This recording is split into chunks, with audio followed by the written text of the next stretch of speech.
بکر صدیق اکبر صدیق اکبر ابو بکر ہمارے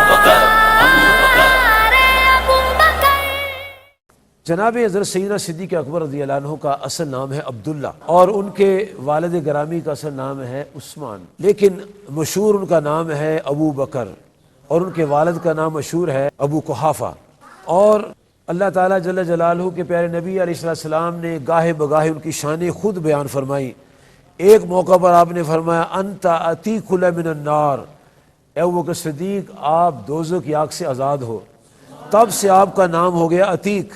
اور جب آپ نے سرکار کائنات صلی اللہ علیہ وسلم کے معراج پاک کی تصدیق فرمائی، پھر آپ کا نام ہو گیا صدیق۔ جناب سرکار کائنات صلی اللہ علیہ وآلہ وصحبہ مبارک وسلم کی ذات پاک نے صحابہ کرام کے اجتماع میں ان پر جو شفقتیں فرمائی ہیں وہ تاریخ کا حصہ ہیں۔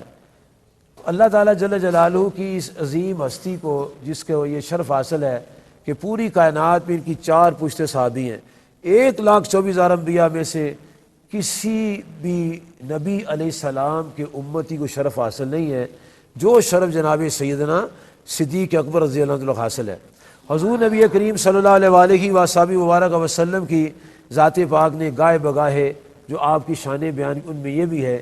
ایک دن آپ فرمانے لگے ابو بکر صدیق انت صاحبی فی الغار و صاحب الحوض، اے ابو بکر صدیق آپ میرے یار غار بھی ہو، اور جب میں حوض کوثر پر ہوں گا تب بھی تم میرے ساتھ ہی ہوگے۔ یہاں سفر میں بھی ساتھ ہیں، حضر میں بھی ساتھ ہیں، غار میں بھی ساتھ ہیں، اور گنبد خضرا میں بھی ساتھ ہیں، اور کل قیامت کے دن بھی آپ پیارے نبی علیہ السلام کے ساتھ حوض کوثر پر ہوں گے۔